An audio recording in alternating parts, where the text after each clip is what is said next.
മുണ്ടക്കൈ ചൂരൽമല ഉരുൾ ദുരന്തത്തിൽ വീട് നഷ്ടമായവർക്കുള്ള സ്നേഹഭവനങ്ങൾക്ക് തറക്കല്ലിട്ടു. മാതൃകാ ടൗൺഷിപ്പിന്റെ ശിലാസ്ഥാപനം മുഖ്യമന്ത്രി പിണറായി വിജയൻ നിർവഹിച്ചു.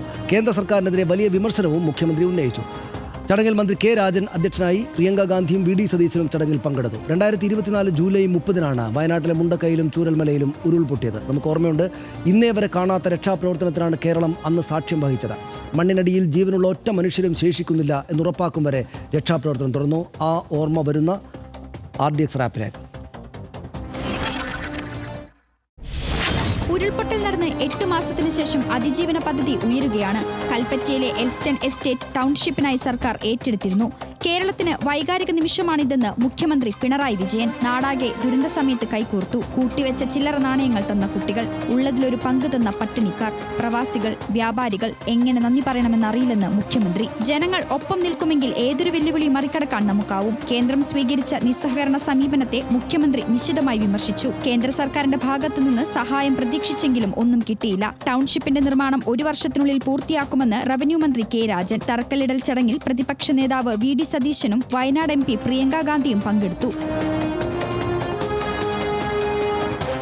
എൽസ്റ്റൺ എസ്റ്റേറ്റ് ഏറ്റെടുത്തതിലെ നഷ്ടപരിഹാര തുക 549 കോടി രൂപ ആക്കണമെന്നാവശ്യപ്പെട്ടുള്ള എസ്റ്റേറ്റിന്റെ ഹർജി ഹൈക്കോടതി സിംഗിൾ ബെഞ്ച് പരിഗണിക്കാൻ വിസമ്മതിച്ച് ഡിവിഷൻ ബെഞ്ചിന് വിട്ടതാണ് ഇതോടൊപ്പം ഈ ദിവസം മറ്റൊരു വാർത്ത. RDX rap news Malayalam.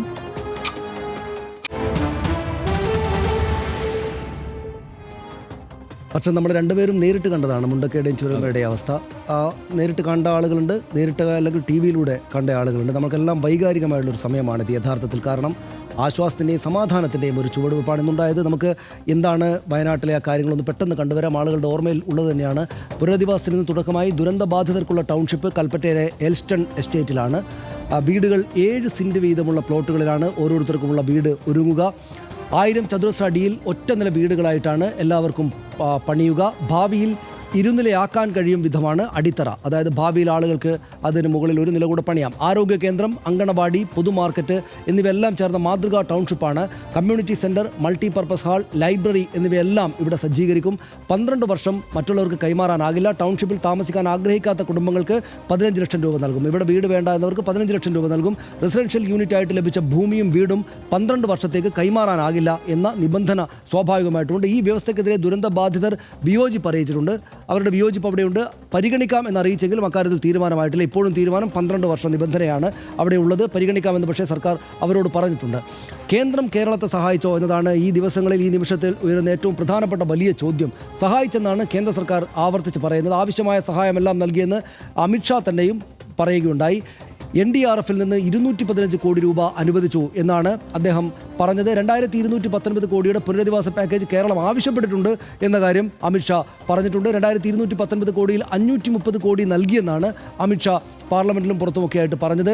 നൽകിയത് പക്ഷേ സഹായമല്ല, വായ്പ ആണ് എന്നതാണ് നമ്മൾക്ക് മനസ്സിലാക്കാനാവുന്നത്. പുനരധിവാസത്തിന് കേന്ദ്രം തുക അനുവദിച്ചത് വായ്പയായിട്ടാണ്, പുനരധിവാസത്തിന് പ്രത്യേക തുകയായിട്ടല്ല.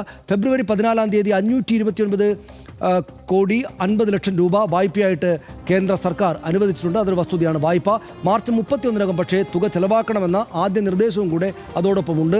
50 വർഷം കഴിഞ്ഞ് തുക തിരിച്ചടക്കണമെന്ന നിർദ്ദേശമുണ്ട്. ആ തുക ഈ പുനരധിവാസത്തിന് വേണ്ടി തരുന്നതല്ല, തിരിച്ചടക്കണം. PDNA സമർപ്പിക്കാൻ കേരളം വൈകിയെന്ന ആണ് കേന്ദ്ര വാദമുള്ളത്. സഹായം അനുവദിക്കുക പോസ്റ്റ് ഡിസാസ്റ്റർ നീഡ്സ് അസസ്മെൻറ്റ് പ്രകാരമാണ്. ഇത് ആവശ്യപ്പെടാൻ വൈകിയെന്നതാണ് കേന്ദ്രം പറയുന്ന സാങ്കേതിക ന്യായം. വൈകിയില്ല എന്നാണ് പക്ഷേ കേരളത്തിൻ്റെ നിലപാട്. ഓഗസ്റ്റ് 17 NDRF മാനദണ്ഡ പ്രകാരം ഇനം തിരിച്ച് ചെലവുകൾ നൽകി എന്ന് കേരളം പറയുന്നു. പ്രതീക്ഷിക്കുന്ന ചെലവുകളും വരാനിരിക്കുന്ന അധിക ചെലവുകളും ഉൾപ്പെടുത്തി. ഇത് ഓർമ്മയുണ്ടാകും ആളുകൾക്ക്, വലിയ വാർത്തയായതാണ്. ആവശ്യപ്പെട്ടത് 1202 കോടി രൂപയുടെ പ്രാഥമിക സഹായമാണ് കേരളം കേന്ദ്രത്തോട് ആവശ്യപ്പെട്ടത്. ചെലവുകൾ പെരുപ്പിച്ചു കാട്ടിയെന്നാരോപിച്ച് സർക്കാരിനെതിരെ ആ ഘട്ടത്തിൽ വിമർശനമുണ്ടായിരുന്നു. മാധ്യമങ്ങളെല്ലാം വലിയ വാർത്ത കൊടുത്തു. വിമർശനം ഉന്നയിച്ചത് BJPയും കോൺഗ്രസുമായിരുന്നു. അവരുടെ വിമർശനങ്ങളാണ് വാർത്തകളായിട്ട് വന്നിരുന്നത്. ചോദിച്ചത് എസ്റ്റിമേറ്റ് തുകയാണ്, ചെലവാക്കിയ തുകയല്ല എന്ന് കേരളം അന്ന് ആ നിലപാടായിട്ട് പറഞ്ഞു. നവംബർ 13 തന്നെ PDNA നൽകി. മേപ്പാടിക്ക് മാത്രമായി 2221 കോടി വേണമെന്ന് ആവശ്യമുണ്ട്. വിലങ്ങാടിന് 98.1 കോടിയും സംസ്ഥാനം ആവശ്യപ്പെട്ടു. അടിയന്തര സഹായം ഇനിയും കിട്ടിയിട്ടില്ല എന്നാണ് കേരളം ആവർത്തിച്ച് പറഞ്ഞുകൊണ്ടേയിരിക്കുന്നത്. കേരളത്തിൻ്റെ വിമർശനം, മറ്റ് സംസ്ഥാനങ്ങൾ PDNA തയ്യാറാക്കിയത് ദുരന്തത്തിന് 3 മാസങ്ങൾക്ക് ശേഷമാണ്, എന്നിട്ടാണ് കേരളത്തോട് ഇങ്ങനെ ചെയ്യുന്നതെന്നാണ്. ത്രിപുര, തെലങ്കാന, ഉത്തരാഖണ്ഡ് സംസ്ഥാനങ്ങൾക്ക് ചോദിക്കാതെ തന്നെ പണം നൽകി എന്ന് കേരളം ചൂണ്ടിക്കാണിക്കുന്നു. അവർക്ക് മേപ്പാടി ചൂരൽമല ഉരുൾപൊട്ടലിലെ തീവ്ര സ്വഭാവമുള്ള ദുരന്തമായി പ്രഖ്യാപിക്കണം എന്ന ആവശ്യം കേരളം കേന്ദ്രത്തിന് മുമ്പാകെ വെച്ചു. നിയമപ്രകാരം ദുരന്തബാധിതരുടെ എല്ലാ കടങ്ങളും എഴുതിത്തള്ളണം എന്ന് കേന്ദ്രത്തോട് കേരളം ആവശ്യപ്പെട്ടു. ദേശീയ ദുരന്ത പ്രതികരണ നിധിയിൽ നിന്നും അടിയന്തര സഹായം അനുവദിക്കണമെന്നും കേരളം അപ്പോൾ തന്നെയും ആവശ്യപ്പെട്ടിരുന്നു. 3 ആവശ്യങ്ങളിൽ ഒന്നുപോലും പരിഗണിച്ചില്ല എന്ന സങ്കടമാണ് കേരളം പറഞ്ഞത്. ഡിസംബർ 31 അതിതീവ്ര ദുരന്തമായി പ്രഖ്യാപിച്ച് കേന്ദ്ര സർക്കാർ ഒടുവിൽ അയഞ്ഞു. പ്രഖ്യാപനം ദുരന്തമുണ്ടായിട്ട് 154 ദിവസങ്ങൾക്ക് ശേഷമാണ്. പ്രത്യേക ധനസഹായത്തെക്കുറിച്ച് അന്നും പരാമർശിച്ചില്ല. തീവ്ര ദുരന്തമാണെന്ന് പറയുമ്പോഴും ധനസഹായത്തിൻ്റെ കാര്യം പറഞ്ഞില്ല. വായ്പയുടെ വിനിയോഗം സംബന്ധിച്ച് ഇനിയും സത്യവാങ്മൂലം സമർപ്പിച്ചിട്ടില്ല എന്നാണ് കോടതി കേന്ദ്രത്തെ വിമർശിച്ചത്.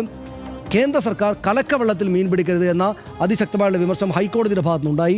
ഹൈക്കോടതിക്ക് മുകളിലാണോ ദില്ലിയിലെ ഉദ്യോഗസ്ഥർ എന്ന് തന്നെയും ചോദിക്കേണ്ടുന്ന സാഹചര്യം ഉണ്ടായി. വായ്പ വിനിയോഗിക്കാൻ 45 ദിവസം എങ്ങനെയാണ് നടപ്പാവുക എന്ന നിലപാട് കേരളം അവിടെ സ്വീകരിച്ചു. ഡിസംബർ 31 വരെ ആക്കിയെന്ന് വെച്ചാൽ ഈ സമയം നീട്ടിയെന്ന് ആദ്യമായി കേന്ദ്രത്തിൻ്റെ അഭിഭാഷകൻ കോടതിയിൽ നിലപാടെടുത്തു. അപ്പോൾ പറഞ്ഞപ്പോഴാണ് കേരളം അറിഞ്ഞത്. പുതിയ വ്യവസ്ഥകളടക്കം ഉൾപ്പെടുത്തിയെന്നും കേന്ദ്ര സർക്കാർ ഹൈക്കോടതിയിൽ ഈ വിമർശനത്തിന് പിന്നാലെ നിലപാടെടുത്തു.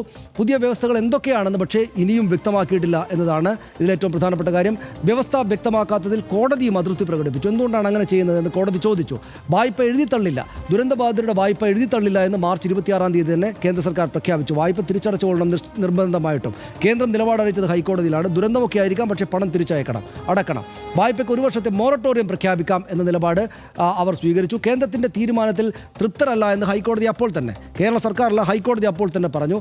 വായ്പ എഴുതിത്തള്ളുന്നതിൽ എന്താണ് തടസ്സം എന്ന് കോടതി ചോദിച്ചു. ഇത്ര വലിയ ദുരന്തമുണ്ടായപ്പോൾ എന്താണ് തടസ്സം? അതിതീവ്ര ദുരന്തമായി പ്രഖ്യാപിച്ചതല്ലേ എന്നും കോടതി കേന്ദ്രത്തോട് ചോദിക്കുകയുണ്ടായി ആ ഘട്ടത്തിൽ. പക്ഷേ ആശങ്ക തീരാതെയാണ് ദുരന്തബാധിതർ ഇപ്പോഴും ജീവിക്കുന്നത്. പുനരധിവാസ ലിസ്റ്റിൽ മുഴുവൻ ആളുകളും ഉൾപ്പെട്ടിട്ടില്ല എന്ന പരാതി അവിടെയുണ്ട്. 300 രൂപ ധനസഹായം പുനഃസ്ഥാപിക്കുമെന്ന ഉത്തരവ് കേരള സർക്കാരിൻ്റേത് നടപ്പായില്ല എന്നവർ പറയുന്നുണ്ട്. ഉരുൾപൊട്ടൽ സാധ്യതാ മേഖലയിൽ താമസിക്കുന്നവർ ലിസ്റ്റിൽ ഉൾപ്പെട്ടിട്ടില്ലല്ലോ എന്ന് പറയുന്ന സങ്കടങ്ങളുണ്ട്. നഷ്ടപരിഹാരം 40 ലക്ഷമാക്കണമെന്ന ആവശ്യവും പരിഗണിക്കപ്പെട്ടിട്ടില്ല എന്ന ആവലാതി അവർക്കുണ്ട്. ഇങ്ങനെയാണ് ഇപ്പോഴും ദുരന്തമുണ്ടായിട്ട് ഇത്രയും കാലം നമ്മൾ മറ്റെല്ലാ ബിസിനസ്സുകളിലേക്കും ആളുകൾ പോയപ്പോഴും ഇപ്പോഴും ബുദ്ധിമുട്ടും പ്രശ്നത്തിലുമാണ് അവിടെയുള്ള ആളുകളുള്ളത്. പക്ഷേ ആശ്വാസത്തിൻ്റെയും സമാധാനത്തിൻ്റെയും ദിവസമാണ് ഇന്ന് എന്ന് പറയാം. ഹർഷൻ, എന്താണ് നമ്മൾ കേന്ദ്രത്തിൻ്റെ സഹായമില്ലായ്മയാണോ കേരളം ചെയ്തുകൊണ്ടിരിക്കുന്ന ഈ കാര്യങ്ങളിലെ പിശകുകളാണോ നമ്മൾ പ്രധാനമായിട്ട് വലുതായിട്ട് കാണേണ്ടത്?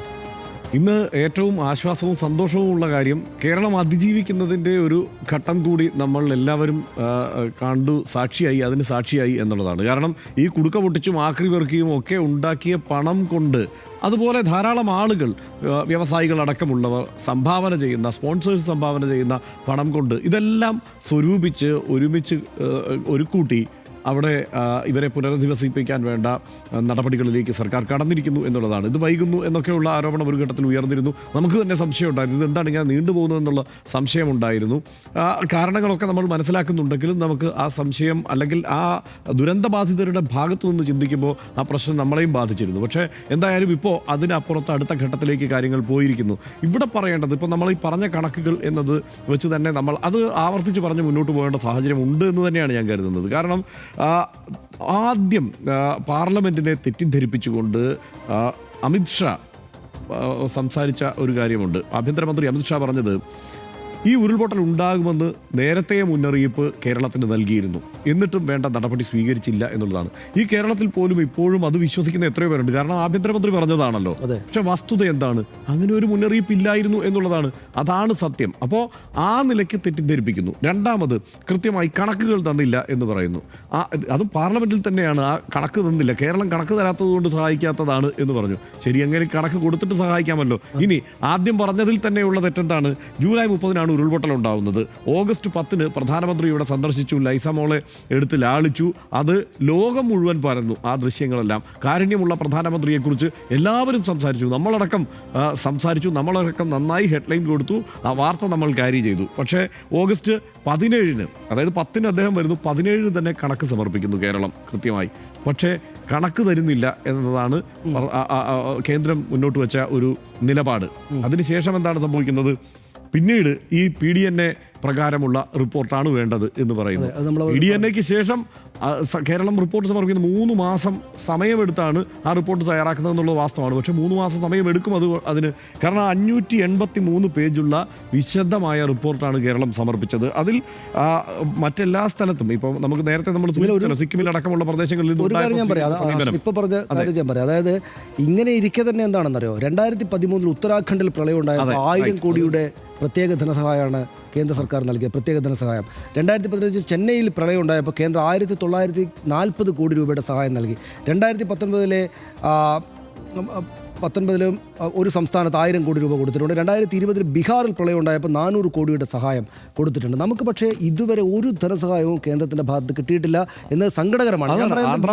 ആന്ധ്രാപ്രദേശിനും തെലങ്കാനയ്ക്കും 3448 കോടി രൂപ കൊടുത്തിട്ടുണ്ട്. ബീഹാറിന് 11,500 കോടിയുടെ സ്പെഷ്യൽ പാക്കേജ് ചോദിച്ചപ്പോൾ 395 കോടി രൂപ നീക്കിയിരിപ്പുണ്ടെന്നാണ് കേന്ദ്രം പറഞ്ഞത്. എന്ന് വെച്ചാൽ SDRF-ൽ, അതായത് നമ്മുടെ സാധാരണ ദുരന്ത നിവാരണ ഫണ്ടുണ്ടല്ലോ, ആ ഫണ്ടിനകത്ത് പണം ഉണ്ടല്ലോ എന്നാണ് കേന്ദ്രം ചോദിക്കുന്നത്. അതല്ല, ഇതൊരു സവിശേഷമായിട്ടുള്ള അതിതീവ്ര ദുരന്തമാണ്. ഈ അതിതീവ്ര ദുരന്തം മറികടക്കാൻ മറ്റെല്ലാ സംസ്ഥാനങ്ങൾക്കും സമാന സാഹചര്യങ്ങളിൽ കൊടുത്തതുപോലെ പ്രത്യേക ധനസഹായം വേണം എന്ന ആവശ്യം പരിഗണിക്കുന്നേ ഇല്ല എന്നുള്ളത് അങ്ങേയറ്റം ദുഃഖകരമാണ്. കേന്ദ്ര സർക്കാരിനെ അതിരൂക്ഷമായിട്ട് വാക്കുകളാൽ വിമർശിക്കാനൊന്നും ഞാനേതായാലും തയ്യാറാവുന്നില്ല. കാരണം ഇപ്പോൾ രാജീവ് ചന്ദ്രശേഖർ പുതിയ സംസ്ഥാന അധ്യക്ഷനായിട്ട് വന്നിട്ടുണ്ട്. നമ്മുടെ കാര്യം നടക്കുക എന്നതാണ് നമ്മുടെ ഏറ്റവും പ്രധാനപ്പെട്ട കാര്യം. രാജീവ് ചന്ദ്രശേഖർ കേരളത്തിന് വേണ്ടി നിൽക്കുകയാണ് വേണ്ടത്. കേന്ദ്ര സർക്കാരിൽ അദ്ദേഹത്തിന് കൂടുതൽ ബന്ധങ്ങളുണ്ട്. ഒരുപക്ഷെ കെ സുരേന്ദ്രന് ഉള്ളതിനേക്കാൾ കൂടുതൽ ബന്ധങ്ങളുണ്ടായേക്കാം. അദ്ദേഹത്തിന് മന്ത്രിയൊക്കെ ആയിരുന്ന ആളാണല്ലോ. അതുകൊണ്ട് രാജീവ് ചന്ദ്രശേഖർ ഇടപെട്ടിട്ട് ഇത് വളരെ പ്രധാനപ്പെട്ട ഒരു കാര്യമാണ് എന്ന് കേന്ദ്രത്തെ ബോധ്യപ്പെടുത്തിയിട്ട് ആ പണം ഇങ്ങോട്ട് വാങ്ങിച്ചു കൊടുക്കുകയാണ് വേണ്ടത്. ഇത് രാഷ്ട്രീയം നോക്കാതെ ആളുകളെ ഇത്തരം ഘട്ടങ്ങളിലൊക്കെയല്ലേ സഹായിക്കേണ്ടത് എന്ന് കേന്ദ്ര പ്രധാനമന്ത്രിയോട് അദ്ദേഹം ചോദിക്കണമെന്ന് കൂടെ RDX വിചാരിക്കുന്നു. നമുക്കിത് അവസാനിപ്പിക്കാം. ഒറ്റ രാത്രിയാണ് മരണം ഭൂമിയിലേക്ക് ഇറങ്ങി വന്നൊരു രാത്രി. ശാന്തമായി ഉറങ്ങാൻ കിടന്ന നമുക്കൊപ്പം ഉണ്ടായിരുന്ന ഒരുപാട് മനുഷ്യർ ഉറക്കം വിട്ടെണീക്കാതിരുന്ന നശിച്ച രാത്രി. ഇരുളിനൊപ്പം ഒളിച്ചു പോയത് 300-ലധികം പേരായിരുന്നു. മണ്ണടരുകൾക്കുള്ളിൽ മൃതശരീരം പോലും കിട്ടാതെ എന്നേക്കുമായി മറവ് ചെയ്യപ്പെട്ടവർ. നിത്യദുഃഖവും മുറിവുകളുമായി മരിച്ചു ജീവിക്കുന്നവർ ഇപ്പോഴുമുണ്ട്. അവർക്ക് എന്താണ് നമുക്ക് തിരിച്ചു നൽകാനാവുക? കഴിഞ്ഞ വർഷം ജൂലൈ 30 ഇല്ലാതായതൊന്നും തിരിച്ചു കൊടുക്കാൻ ആർക്കുമാകില്ല. പക്ഷേ മനുഷ്യസാധ്യമായതെല്ലാം ഒരുക്കി നൽകി കൂട്ടിരിക്കേണ്ടത് കൂടെയുള്ള നമ്മളാണ്. അന്തസ്സോടെയുള്ള അവരുടെ ബാക്കി ജീവിതം അവരുടെ അവകാശവും സമൂഹത്തിൻ്റെ കടമയുമാണ്. അടച്ചുറപ്പുള്ള വീടുകൾ, സ്കൂളുകൾ, ആശുപത്രികൾ, മറ്റടിസ്ഥാന സൗകര്യങ്ങൾ ആ ഉത്തരവാദിത്തം ഏറ്റെടുത്ത് നടപ്പാക്കുന്ന സംസ്ഥാന സർക്കാരിന് സമയബന്ധിതമായും പഴുതുകളില്ലാതെയും അക്കാര്യം പൂർത്തിയാക്കാൻ സാധിക്കട്ടെ എന്ന് RDX ആശിക്കുന്നു, പ്രതീക്ഷിക്കുന്നു. ഒപ്പം കേന്ദ്ര സർക്കാർ ഇനിയും വൈകാതെ വയനാടിനെ ഉദാരമായി സഹായിക്കണമെന്ന് ആവശ്യപ്പെടുകയും ചെയ്യുന്നു. ഇതൊരു രാഷ്ട്രീയ പ്രശ്നമായിട്ട് ആരും കാണാതിരിക്കട്ടെ. കേന്ദ്രം ജനാധിപത്യ നീതിയുടെ ഉദാരഹസ്തം വയനാട്ടിലേക്ക് നീട്ടട്ടെ. അവരത് ചെയ്യും വരെ RDX-ഉം ഇത് ആവർത്തിച്ച് ആവശ്യപ്പെടും.